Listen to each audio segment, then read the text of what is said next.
नमस्कार दोस्तों, KP chemistry point में आप सभी का स्वागत है।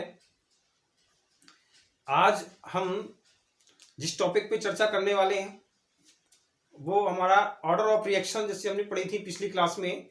उसमें हमने बताया था zero order reaction, first order reaction, second order और थर्ड ऑर्डर रिएक्शन। वो आज हमें जानना है। उससे पहले मैं आज आपको ये बता दूं कि इंटरमीडिएट में जो रिएक्शंस आती हैं वो जीरो ऑर्डर और फर्स्ट ऑर्डर ही रिएक्शन आती हैं। इंटरमीडिएट में सेकेंड ऑर्डर और थर्ड ऑर्डर रिएक्शन नहीं आती। सेकेंड ऑर्डर और थर्ड ऑर्डर बीएससी लेवल पे हैं। क्लियर? बीएससी में जो आप पूछ ली जाती हैं वो सेकेंड ऑर्डर और थर्ड ऑर्डर पूछी जाती हैं। और यानी कि नीट में सेकेंड ऑर्डर के एग्जाम्पल पूछ लिए जाते हैं, जिसमें सबसे ज्यादा कंफ्यूज रहता है। एक एग्जाम्पल है जिसमें जीरो ऑर्डर और फर्स्ट ऑर्डर, बस जीरो ऑर्डर और सेकेंड ऑर्डर रिएक्शनों में दोनों में एक एग्जाम्पल है जो अभी बताऊंगा आपको। उसमें केवल एक कैटालिस्ट की प्रेजेंस की वजह से रिएक्शन सेम है, लेकिन कैटालिस्ट अगर उपस्थित है तब हमारा वो जीरो ऑर्डर, और अगर कैटालिस्ट अब्सेंट है उस पर रिएक्शन पर तो हमारा वो रिएक्शन जो होगी वो सेकेंड ऑर्डर रिएक्शन होगी। ठीक है, तो हमारे साथ बने रहिए। मैं आशा करता हूँ आप सभी लोग अच्छे होंगे, स्टडी अच्छी चल रही होगी। बोर्ड एग्जाम आने ही वाले हैं तो डिप्रेशन में बिल्कुल नहीं आना है। बस आपको अपने माइंड को पॉजिटिव रख के पढ़ाई करनी है। पॉजिटिव का मतलब आप ये समझें कि हमें सब कुछ आता है। अगर आप ये समझेंगे कि हमें कुछ भी नहीं आता है तब आपका जो एग्जाम पे इंप्रेशन होगा वो अपोजिट हो जाएगा। ठीक है, अगर आप ये समझेंगे कि हमें बहुत अच्छे से हमारी तैयारी है, बहुत अच्छा आता है, तब माइंड को पॉजिटिव रहेगा माइंड आपका, और कॉन्फिडेंस लेवल आपका बढ़ेगा। और जब कॉन्फिडेंस लेवल बड़ा होता है तो आप समझ ही सकते हैं अगर हम कुछ गलत काम भी करने वाले होते हैं वो भी सही हो जाता है। तो बिल्कुल होपलेस नहीं होना है। टाइम टेबल के अनुसार अपनी पढ़ाई करते रहिए जैसे आप कर रहे हैं। ठीक है, क्वेश्चन बैंक का यूज ना करें ज्यादा। केमिस्ट्री में तो क्वेश्चन बैंक बिल्कुल भी यूज ना करें। ठीक है, अपने नोट्स रिवाइज करें, प्रैक्टिस करते रहें, रिएक्शन लिख लिख के देखें। मैं आपको बार बार यही बताता हूं कि ऑर्गेनिक रिएक्शन जितनी भी रिएक्शंस हैं वो सब आपको कबीरदास के जीवन परिचय की तरह नहीं पढ़ना है।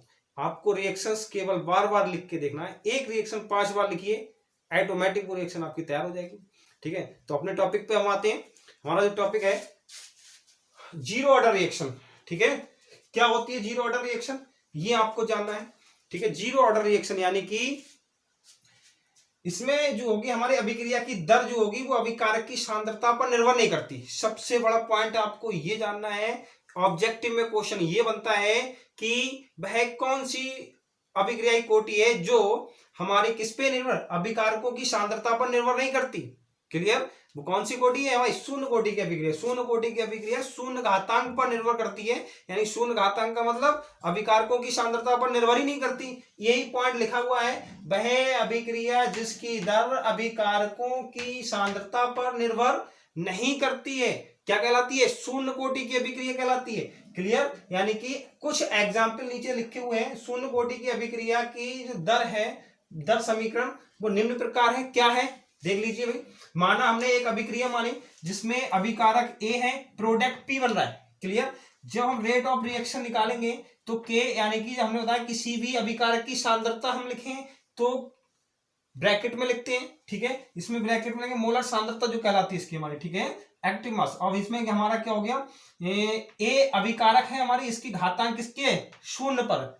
किसकी घातांक है? शून्य घातांक पर, यानी कि अभिकारक की सांद्रता पर निर्भर नहीं कर रही है। ये हमारी क्या हो गई? शून्य कोटि की अभिक्रिया हो गई। ये आपको बहुत ही आवश्यक है जानना। ठीक है, इसका मात्रक क्या होता है ये समझ लीजिए। कल भी मैंने आपको बताया था मात्रक यानी कि जीरो ऑर्डर है तो हम पहले लिखेंगे मोल, मोल प्रति लीटर प्रति समय। ठीक है, ये हमारा क्या हो गया? शून्य कोटि की अभिक्रिया के लिए वेग स्थिरांक के का मात्रक हो गया, जो कि एग्जाम में पूछा जाता है। वेग स्थिरांक के का मात्रक शून्य कोटि की अभिक्रिया के लिए निम्नलिखित में से कौन सा होता है? तो आपको ये जानना जरूरी है कि मोल प्रति लीटर प्रति समय। ठीक है, या तो ओब्लिक में लिखा होगा या स्टेप से आपको समझ जाइए। इनवर्स का मतलब हो गया प्रति समय। ठीक है, अब यहाँ पे ए क्या है हमारा? रिएक्टेंट। रिएक्टेंट का मतलब अभिकारक हो गया। ठीक, प्रयोगों के द्वारा निम्नलिखित अभिक्रियाएं क्या सिद्ध हुई? शून्य कोटि की सिद्ध हुई। यहाँ पे हमें इन टू पे नहीं जाना कि आप सोचे कि ये सेकेंड ऑर्डर रिएक्शन है। ठीक है, ये इसकी मॉलिक्युलरिटी है, आणविकता है। कल मैंने आपको आणविकता और अभिक्रियाई कोटि में अंतर भी बताया था, दोनों ही पढ़ाई थी, तो वो आप देख लीजिए। अब इसमें हम क्या करेंगे, देखो ये अभिक्रिया जो है हमारी, इसको बहुत इंपॉर्टेंट है क्योंकि ये सेकेंड ऑर्डर में भी ये रिएक्शन आएगी, केवल बस कारण क्या होगा, यहाँ पे कैटालिस्ट नहीं होगा, सही है। हाइड्रोजन आयोडाइड का जो उत्प्रेरकीय अपघटन है वो हमारा शून्य कोटि की अभिक्रिया सिद्ध हुई है, ठीक है। अगर उत्प्रेरक नहीं लगेंगे तब वो हमारी द्वितीय कोटि की अभिक्रिया होगी, सेकेंड ऑर्डर रिएक्शन कहलाएगी। क्लियर हुआ। यहाँ पे फिर से देखेंगे, हाइड्रोजन आयोडाइड का तापीय अपघटन किसकी उपस्थिति में, कैटालिस्ट की उपस्थिति में तापीय अपघटन जब हम कराएंगे तो वो अपने तापीय अपघटन हो जाएगा, टूट जाएगा अपने अपघट्टों में, तो ये अभिक्रिया क्या होगी, शून्य कोटि की अभिक्रिया होगी, क्योंकि इसमें जो रेट ऑफ रिएक्शन है वो अभिकारक के शून्य घातांक पर निर्भर कर रही है। रेट ऑफ रिएक्शन अभिकारक के शून्य घातांक पर निर्भर कर रही है, इसलिए ये अभिक्रिया क्या है, शून्य कोटि की अभिक्रिया। दूसरा, अमोनिया का मोलिब्डेनम उत्प्रेरक की उपस्थिति में तापीय अपघटन। जब अमोनिया का मोलिब्डेनम उत्प्रेरक की उपस्थिति में तापीय अपघटन करेंगे तब ये अपने अपघट्टों में टूट जाएगा, ठीक है। और यानी कि रेट ऑफ रिएक्शन किस पर डिपेंड करेगा, यानी कि अभिकारक जो अमोनिया है हमारी, इसके शून्य घातांक पर। क्लियर हो गया। ये हमारी शून्य कोटि की अभिक्रिया हो गई, इसमें डेरिवेशन नहीं पूछा जाता है एग्जाम में, ठीक है। इतना ही डिटेल काफी है शून्य कोटि की अभिक्रिया के लिए, लेकिन फर्स्ट ऑर्डर रिएक्शन के लिए डेरिवेशन भी पूछा जाता है, ठीक है। वेग स्थिरांक समीकरण भी पूछी जाती है, वो मैं आज कराऊंगा आपको। तो पहले आप ये देख लीजिए फर्स्ट ऑर्डर रिएक्शन क्या होती है। क्लियर। फर्स्ट ऑर्डर रिएक्शन क्या होती है, यानी कि प्रथम कोटि की अभिक्रिया। अब प्रथम कोटि की अभिक्रिया की बात आई तो हमने क्या बताएंगे कि अभिकारक के बल घातांक पर निर्भर करेगी, प्रथम कोटि की अभिक्रिया हो जाएगी। द्वितीय कोटि की अभिक्रिया अभिकारक के द्विघातांक पर या दो अभिकारकों के गुणनफल पे, ठीक है। तृतीय कोटि की अभिक्रिया अभिकारकों के तीन घातांक पर। तृतीय कोटि की परिभाषा सिंपल है, रटना तो बिल्कुल भी नहीं है आपको। देखिए समझे, वह अभिक्रिया जिसकी दर एक अभिकारक की सांद्रता के अनुक्रमानुपाती होती है, क्या कहलाती है, प्रथम कोटि की अभिक्रिया कहलाती है। क्लियर हुआ। क्या कहलाएगी, प्रथम कोटि की अभिक्रिया कहलाएगी। कब कहलाएगी, यानी कि अभिकारक के बन घातांक पर निर्भर करेगी, ठीक है। यहाँ पे बन हमने बताया था, अगर बन लगाओ या मत लगाओ, जिसका कोई नहीं होता उसका ऊपर वाला एक ही होता है भाई, तो आपको ये जानना है इसका बन क्या लगा, बन आप लगाएं या ना लगाएं, उसका घातांक बन ही होगा, ठीक है। यानी कि वह अभिक्रिया जिसकी दर एक अभिकारक की सांद्रता के अनुक्रमानुपाती होती है, क्या कहलाती है, प्रथम कोटि की अभिक्रिया कहलाती है। एग्जाम्पल देख लीजिए, माना एक रिएक्शन हमने कौन सी ली, ए रिएक्टेंट पी प्रोडक्ट बन गया, ठीक है। इस पे रेट ऑफ रिएक्शन हमें करानी है। जब रेट ऑफ रिएक्शन करेंगे तो के कांस्टेंट है ही, आप पता है, अभिकारक ए की सांद्रता के बन घातांक पर। क्लियर। तो यहाँ पे के क्या है, कांस्टेंट है, के क्या है, कांस्टेंट है, के कांस्टेंट है। इसका मात्रक बहुत इंपॉर्टेंट है, ये मात्रक पे इंपॉर्टेंट लगा लीजिए आप, ये तो आने आना है एग्जाम में, ठीक है। ऑब्जेक्टिव में सबसे ज्यादा पूछ लिया जाता है, क्योंकि ऑब्जेक्टिव में बनेगा क्वेश्चन इसका, मात्रक का जो ही बनेगा वो ऑब्जेक्टिव में बनेगा, ये चीज मैं आपको बता रहा हूं, ठीक है। यानी कि कांस्टेंट के का मात्रक क्या है, टाइम इनवर्स, समय इनवर्स, समय इनवर्स, यानी कि अगर घंटा दे किसी के समय, जो अगर घंटे में दे रखा है तो प्रति घंटा, यानी कि घंटा इनवर्स हो जाएगा। अगर किसी का समय मिनट में दे रखा है तो मिनट इनवर्स होगा, किसी का समय सेकंड में दे रखा है तो सेकंड इनवर्स होगा, किसी का समय वर्ष में दे रखा है तो वर्ष इनवर्स होगा। ये चीज ध्यान रखेंगे, ठीक है। टाइम यानी कि समय इनवर्स, ठीक है। ये अभिक्रिया मैं एक आपको बता रहा हूं, हाइड्रोजन परऑक्साइड है प्लेटिनम, यहाँ पे क्या है, प्लेटिनम हमने कैटालिस्ट लगाया, प्लेटिनम कैटालिस्ट लगाया, प्लेटिनम कैटालिस्ट की उपस्थिति में जब हाइड्रोजन आयोडाइड का अपघटन करेंगे, ठीक है, तो ये अभिक्रिया होगी, वो क्या कहलाएगी, हमारी प्रथम कोटि की अभिक्रिया कहलाएगी। क्यों कहलाएगी, क्योंकि अभिकारक के बल घातांक पर निर्भर करेगी। अभिक्रिया की जो दर है अभिकारक के बल घातांक पर निर्भर कर रही है, इसीलिए ये हमारी क्या है, प्रथम कोटि की अभिक्रिया है। अब हम सेकेंड ऑर्डर रिएक्शन, यानी कि सेकेंड ऑर्डर रिएक्शन और थर्ड ऑर्डर रिएक्शन पढ़ेंगे। क्लियर। देखिए, द्वितीय कोटि की और तृतीय कोटि की अभिक्रिया हम पढ़ेंगे, जो कि इंटरमीडिएट वाले पढ़ सकते हैं, लेकिन आप इसको पढ़ना आप मतलब छोड़ दीजिए, देख लीजिए कि होती क्या है, लेकिन आप इसको एग्जाम के पॉइंट ऑफ व्यू से नहीं है ये आपके लिए, ठीक है। नॉलेज की वजह से मैं आपको ये दे रहा हूँ इंटरमीडिएट के लिए। फॉर बीएससी वाले आप इसको पूरा कर सकते हैं, ठीक है, लेकिन इंटरमीडिएट वाले केवल नॉलेज की बेस पे आप इसको पढ़ लीजिए, एग्जाम की तैयारी की वजह से आपको इसको नहीं पढ़ना है, ठीक है। होती क्या है, नॉलेज के लिए आप समझ लें। यानी कि द्वितीय कोटि की सेकेंड ऑर्डर रिएक्शन क्या होती है, सेकेंड ऑर्डर रिएक्शन क्या होती है, वह अभिक्रिया जिसकी दर, वह अभिक्रिया जिसकी दर अभिकारक की सांद्रता के द्वितीय घात के समानुपाती, यानी कि द्वितीय घात के समानुपाती हो, या दो अभिकारकों की सांद्रताओं के गुणनफल के समानुपाती हो। ठीक है, यानी कि दो अभिकारकों की सांद्रताओं के गुणनफल के समानुपाती हो, या एक अभिकारक के द्विघात के समानुपाती हो। क्या कहलाता है? हमारे द्वितीय कोटि की, यानी कि सेकेंड ऑर्डर रिएक्शन कहलाती है। जैसे कि आप देख लीजिए, मैंने एक यहाँ पे एक एग्जाम्पल दिया है, A product A reactant P product. ठीक है, तो अभिक्रिया की दर, रेट ऑफ रिएक्शन बराबर के कांस्टेंट, आप जानते हैं किसके दो घात के है, दो घात पर निर्भर कर रही है, तो ये हमारी द्वितीय कोटि की अभिक्रिया हो गई। यहीं पे एक एग्जाम्पल और देख लीजिए, मैंने दो अभिकारक ले लिए, अलग अलग ले लिए अभिकारक, यानी कि रिएक्टेंट क्या है, डिफरेंट ले लिए रिएक्टेंट, ए और बी अलग अलग है दोनों, प्रोडक्ट क्या बन रहा है, पी बन रहा है। तो यहाँ पे रेट ऑफ रिएक्शन जो होगी हमारी, यानी कि रेट ऑफ रिएक्शन कांस्टेंट के बराबर, यानी कि कांस्टेंट के, यानी कि अभिकारक ए और बी दोनों की घातांक के गुणनफल के बराबर। ठीक है, दोनों की घातांक के गुणनफल के समानुपाती है। तो ये हमारी क्या है, द्वितीय कोटि की अभिक्रिया। इसका जो मात्रक मैंने बताया, शून्य कोटि की अभिक्रिया का मात्रक और द्वितीय कोटि की अभिक्रिया का मात्रक समान है, बस थोड़ा सा अंतर है, उसमें मोल पहले है, इसमें क्या है, लीटर पहले है। ठीक है, ये चीज ध्यान रखना है, लीटर प्रति मोल प्रति समय। शून्य कोटि की अभिक्रिया क्या था, मोल प्रति लीटर प्रति समय, समझ रहे हैं, लीटर प्रति मोल प्रति समय। प्रति का मतलब समझ रहे हैं, ऊपर इनवर्स लगा हुआ इसलिए प्रति बोल रहा हूं। कभी आप सोचे इंटरमीडिएट वाले की प्रति कहां है, माइनस का मतलब, ठीक है, माइनस वन है तो प्रति ऑब्लिक में होता है। ठीक है, इनवर्स का मतलब होता है। अब मैंने ये रिएक्शन जो आपको कराई है वो शून्य कोटि की अभिक्रिया कराई, केवल अंतर क्या है, यहाँ पे कैटालिस्ट था, तापीय कैटालिस्ट, समझ रहे हैं, कैटालिस्ट का तापीय विघटन करने पर हमारी अभिक्रिया ये क्या हो गई, शून्य कोटि की हो जाएगी। अगर उत्प्रेरक हटा दें तब अभिक्रिया क्या होगी, सेकेंड ऑर्डर रिएक्शन होती है। सबसे ज्यादा एग्जाम में यही रिएक्शन पूछी जाती है। रीजन क्या है, केवल एक कैटालिस्ट की प्रेजेंस से और अब्सेंट से पूरी ही अभिक्रिया की कोटि बदल रही है, इसलिए यहाँ पे ये रिएक्शन बहुत ही इंपॉर्टेंट है। और विशेष तौर पे इंटरमीडिएट वालों के लिए मैंने आपको यहाँ पे इसीलिए ये रिएक्शन लिखवाई है, क्योंकि अगर एग्जाम में पहचानने के लिए आ गई तो आप नहीं पहचान पाएंगे। तो ये रिएक्शन सबसे ज्यादा इंटरमीडिएट में पूछी जाती है। क्या, अगर यहाँ पे तापीय अपघटन लग जाए, कैटालिस्ट का तापीय अपघटन लग जाए, शून्य ऑर्डर रिएक्शन अगर हट जाए, यानी कि अब्सेंट हो जाए, अब्सेंस हो जाए, तो क्या होगा हमारा सेकेंड ऑर्डर रिएक्शन। क्लियर, ये हमारी सेकेंड ऑर्डर रिएक्शन हो गई। अब हम पढ़ते हैं third order reaction. Third order reaction क्या है, यानी कि अभिकारक की सांद्रता के 3 घात पर निर्भर करेगी, तो क्या होगी थर्ड ऑर्डर रिएक्शन, तृतीय कोटि की अभिक्रिया। क्या होती है समझ लीजिए, ये यानी कि वह अभिक्रिया जिसकी दर 3 सांद्रता पर, समझ रहे हैं, वह अभिक्रिया जिसकी दर 3 सांद्रता पर निर्भर करती है, क्या कहलाएगी, तृतीय कोटि की अभिक्रिया कहलाएगी। या फिर हम ये कह सकते हैं 3 अभिकारकों की सांद्रताओं के गुणनफल के समानुपाती होती है।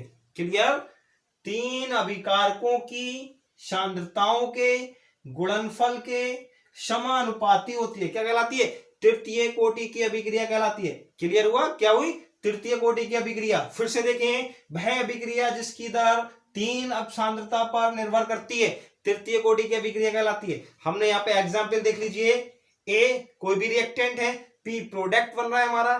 ठीक है, अभिक्रिया की दर, रेट ऑफ रिएक्शन, क्लियर, क्या है, रेट ऑफ रिएक्शन, यानी कि रेट ऑफ रिएक्शन बराबर के कांस्टेंट, ए अभिकारक है उसकी घातांक क्या होगी 3।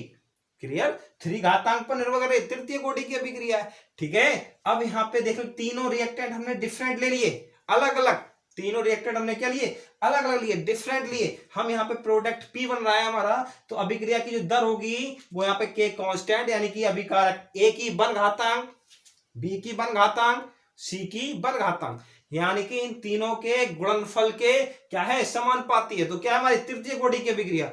अब इसका मात्रक देखेंगे, जो रेट कांस्टेंट है यहाँ पे के, उसका मात्रक, केवल मात्रक रेट कांस्टेंट का ही पूछा जाता है, इसलिए रेट कांस्टेंट का भी मात्रक निकलेगा यहाँ पे।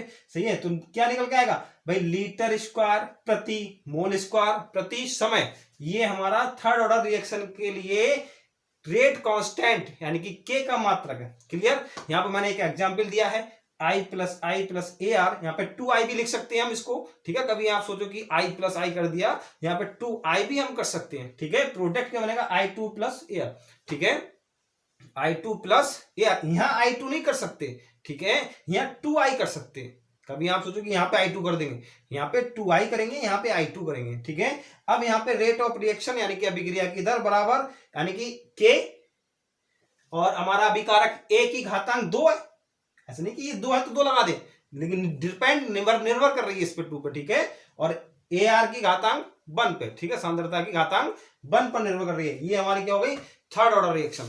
अच्छा, मैं एक आपको पॉइंट ये बताने वाला हूं, अधिकांश जो बच्चे होते हैं वो ये समझते हैं कि जो हमारा ये 2 लिखा हुआ ना, ये वाले 2, यहाँ पे 2 पहले लगा दिया तो ये सेकेंड ऑर्डर रिएक्शन हो गई, सही है। जबकि मैंने आपको ये किसके डिनोट कर रही है, आणविकता को डिपेंड कर रही है, डिनोट कर रही है, ठीक है। यहां से हमें किसकी जानकारी हो रही है कि इसकी आणविकता कितनी है, 2 है, ना कि अभिक्रिया की कोटि, ठीक है।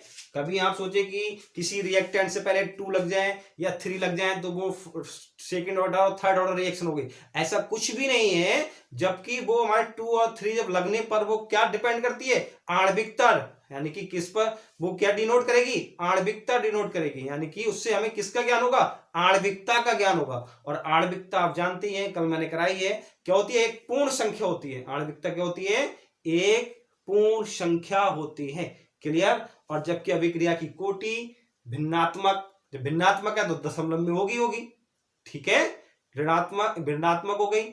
और आपको पता ही है, यानी कि जैसे कि ये आणविकता हमने पढ़ाई थी, केवल पूर्णांक संख्या होगी, समझ रहे हैं। इसका मान किस पर डिपेंड करता है, अभिक्रिया की कोटि किस पे, सांद्रता पर, ठीक है। यहाँ पे अभिकारकों की सांद्रता पर निर्भर करता है, क्लियर। अब हम पढ़ेंगे, क्या करने वाले हैं, प्रथम कोटि की अभिक्रिया के लिए डेरिवेशन प्रूफ करेंगे, क्लियर। देखिए, अब हम प्रूफ करने वाले हैं प्रथम कोटि की अभिक्रिया के लिए समाकलित वेग समीकरण, ठीक है। समाकलित वेग समीकरण प्रथम कोटि की अभिक्रिया के लिए हम प्रूफ करने वाले हैं, जिसमें या फिर एग्जाम में ये आता है कि सिद्ध कीजिए K बराबर 2.303 upon T log 10 A upon A minus x, ठीक है। इंटरमीडिएट के एग्जाम में सबसे ज्यादा अगर इस चैप्टर से, केमिकल काइनेटिक्स से कोई भी इक्वेशन पूछी गई है तो बस वो यही है, और इसी पे सारे न्यूमेरिकल आएंगे आपके, चाहे अर्धायु काल हो, अर्धायु काल भी मैं आपको बहुत ट्रिक से इसी इक्वेशन पे आपको बताने वाला हूं, ठीक है। तो आप देखिए, प्रथम कोटि की अभिक्रिया की समाकलित वेग समीकरण, या फिर सिद्ध कीजिए K बराबर 2.303 upon T log 10 A upon A minus x, हमें इसको प्रूफ करना है, ठीक है। उससे पहले जैसे कि आप अभी पढ़ चुके हैं, प्रथम कोटि की अभिक्रिया के लिए यानी कि क्या परिभाषा होती है, वह अभिक्रिया जिसकी दर एक अभिकारक की सांद्रता के प्रथम घात पर निर्भर करती है, क्या कहलाती है, प्रथम कोटि की अभिक्रिया कहलाती है। अब हमने क्या काम करा, माना एक अभिक्रिया क्या है, ए रिएक्टेंट P प्रोडक्ट, क्लियर। अब इसकी प्रारंभिक सांद्रता, ए जो अभिकारक है हमारा, इसकी प्रारंभिक सांद्रता T बराबर 0 समय पर क्या होगी, स्मॉल a। जब मैंने आपको बताया T बराबर 0 समय है, अभिक्रिया प्रारंभ नहीं होगी, ये चीज आप ध्यान रखें। अभिक्रिया प्रारंभ कब होगी, जब कुछ समय बीत जाएगा तब अभिक्रिया प्रारंभ होगी, ठीक है। यानी कि T बराबर 0 समय पर A की प्रारंभिक सांद्रता स्मॉल a, प्रोडक्ट 0 बनेगा। लेकिन कुछ समय पश्चात, सही है, एग्जाम में आएगा, कुछ समय 10 मिनट के बाद अभिक्रिया 90% पूर्ण हो जाती है, इस टाइप से रिएक्शन आएंगी, वो इक्वेशन न्यूमेरिकल करने के लिए आएंगे, ठीक है। तो हमारा T समय पश्चात यानी कि T बराबर कुछ समय है, तब हमारा प्रोडक्ट क्या बनेगा बेटा, X बना, क्या बना, प्रोडक्ट क्या बना, X बना, और हमारा अभिकारक क्या हो गया, A माइनस एक्स हो गया। अभिकारक क्या हुआ, A माइनस एक्स हो गया। अब हम जानते हैं अभिक्रिया की दर रेट ऑफ रिएक्शन समानुपाती, जो हमारी सांद्रता थी A माइनस एक्स के समानुपाती होगी, ठीक है। रेट ऑफ रिएक्शन हमने पढ़ी थी dx अपॉन dt समानुपाती A माइनस एक्स, ठीक है। अभिकारक T समय पश्चात यानी कि T समय पश्चात जो अभिकारक की सांद्रता पर निर्भर कर रही है, ठीक है, तो A माइनस एक्स पर निर्भर करेगी। तो यहाँ पे हम अभिक्रिया की दर क्या थी हमारी, dx अपॉन dt, यानी कि बहुत कम समय में बहुत कुछ परिवर्तन, बहुत सूक्ष्म परिवर्तन, ठीक है। dx अपॉन dt समानुपाती A माइनस एक्स, समानुपाती का निशान हटाएंगे, dx अपॉन dt बराबर k A माइनस एक्स, ये हमारा हो गया। k क्या है, रेट कांस्टेंट, क्लियर, यहां तक क्लियर हो गया। dx अपॉन dt बराबर k a माइनस एक्स। यहाँ पे k क्या है, रेट कांस्टेंट है, समीकरण बन डाल दिया हमने। अब हम क्या काम करेंगे, इसको चेंज कर देंगे। चेंज कैसे करेंगे, जो a माइनस एक्स है वो dx के नीचे ले आएंगे और dt k के बराबर में। देखिए dx upon a minus x बराबर k इंटू dt, ये इक्वेशन हो गई। अब हम इक्वेशन का क्या काम करेंगे, समाकलन कर देंगे। इक्वेशन क्या करेंगे, समाकलन करेंगे। समीकरण 2 डाल दिया हमने इसको, समीकरण 2 का समाकलन करने पर क्लियर क्या करना है, समीकरण 2 का हमने क्या करा, समाकलन करा। dx upon a minus x, ठीक है, 0 और x के इंटीग्रेटर में हमने समाकलन कर दिया इंटीग्रेटर। तो क्या हुआ हमारा, यहाँ पे k कांस्टेंट होता है, कांस्टेंट का कोई समाकलन होता नहीं है, ठीक है। dt का समाकलन करा हमने। जब हम इसका समाकलन करेंगे तो हमारा ये आएगा माइनस ln, क्या आएगा, minus ln a minus x बराबर kt प्लस i। i क्या है यहाँ पे, समाकलन स्थिरांक। जब कभी भी समाकलन हटाते हैं तो एक समाकलन स्थिरांक लेते हैं। हमने यहाँ पे क्या ले लिया, i ले लिया, समाकलन स्थिरांक जिसे बोलते हैं, क्लियर। अब हमें लिखना है, क्या करना है भाई, टी बराबर 0 समय ले लिया हमने। जब t बराबर 0 समय होगा तो प्रोडक्ट x बनेगा ही नहीं, x क्या होगा, 0 होगा। जब t हमने 0 लिया तो x भी हमारा क्या हो जाएगा, 0 हो जाएगा। तब समीकरण 3 से हम क्या करेंगे, यहाँ पर हमने बेटा 0 लिखा और यहाँ पर 0 रखा। जब यहाँ पे 0 रखेंगे ये पूरा 0 हो जाएगा भाई, शून्य हो गया यहाँ पे। तो i बराबर, देखो i बराबर क्या बचेगा, माइनस ln a, बस माइनस ln a। इस i का मान समीकरण 3 में रख दीजिए। इस i का मान हमने क्या करा, समीकरण 3 में रखा। यहाँ पे आपको माइनस ln a रख देना, बस देखो यहाँ पे minus ln a minus x बराबर kt माइनस ln। इस i के स्थान पर क्या आ गया हमारा, ये वाला माइनस ln a आया, यहाँ पे रख दिया हमने। हम इसको ऐसे करके चेंज करके लिख सकते हैं। इस इक्वेशन को चेंज करके क्या लिखा, ln a upon a minus x, ln और a यहाँ ऊपर पहुंच गया देखो भाई, और यहाँ पे a माइनस एक्स यहाँ पे नीचे आ गया। तो ln a minus a upon a minus x बराबर क्या बचा, kt बचा, बराबर क्या बचा, kt बचा। अब हम क्या काम करेंगे, हमें पता होना चाहिए कि ln का मान क्या होता है। अगर ln का मान नहीं पता है, आप देख लीजिए, ln बराबर होता है 2.303 log 10, क्लियर, 2.303 log 10। ये हमारा किसका मान हो गया, ln का मान हो गया। हमने इस ln का मान यहां रख दिया, रखा इस समीकरण में। इसकी जगह पे हमने क्या किया, 2.303 log 10 रख दिया और a upon a minus x बराबर kt, क्लियर हो गया। अब हम क्या काम करेंगे, इस k के बराबर में t इसके नीचे भेज देंगे। देखो t को हमने इसके नीचे भेज दिया तो क्या बचा, k बराबर 2.303 upon t log 10 a upon a minus x, a upon a minus x. ये जो इक्वेशन हुई हमारी, ये क्या हो गई, प्रथम कोटि के लिए समाकलित वेग समीकरण। या फिर सिद्ध कीजिए k बराबर 2.303 upon t log 10 a upon a minus x, ठीक है, जो कि बहुत ही इंपॉर्टेंट है। टोटल न्यूमेरिकल हमारे इसी से निकलेंगे, क्लियर। एक बार फिर देख लीजिए भाई, एक अभिक्रिया ली हमने a और p, ए रिएक्टेंट है, पी प्रोडक्ट है। आपको ये फॉर्मेट ध्यान रखना है, एग्जाम में सबसे ज्यादा इसी पे न्यूमेरिकल निकलेंगे हमारे। जो भी मैं न्यूमेरिकल करवाऊंगा नेक्स्ट क्लास में, तो आप देखना है कि 10 मिनट बाद 90% पूर्ण हो रही है तो हमें 90 कहां रखना है, 10 कहां रखना है, वो सब यहां से क्लियर होगा, ठीक है। यहां से देखो, प्रारंभिक सांद्रता अभिकारक ए है, इसकी क्या हो जाएगी, स्मॉल ए, टी समय पश्चात ए माइनस एक्स, ठीक है। ये एक बार आप जो मैंने बोला है, समझाया आपको, ये दोबारा वीडियो रिप्ले करके देख लेना, 100% आपको क्लियर होगी, समझ में आएगी। और एक ज्यादा नहीं, 2 बार आप पूरी इक्वेशन को रफ कॉपी पे या फिर कॉपी पे 2 बार लिख कर देखें। 2 बार जब तक आप लिख कर नहीं देखेंगे, इक्वेशन आपकी नहीं तैयार हो पाएगी, ठीक है।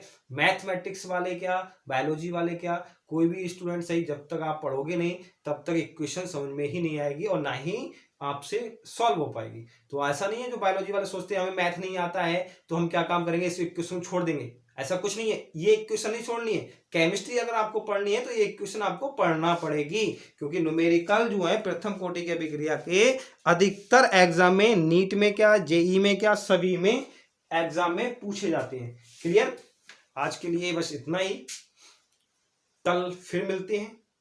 ठीक है, अगर वीडियो पसंद आई हो तो लाइक करें, शेयर करें, सब्सक्राइब करें चैनल।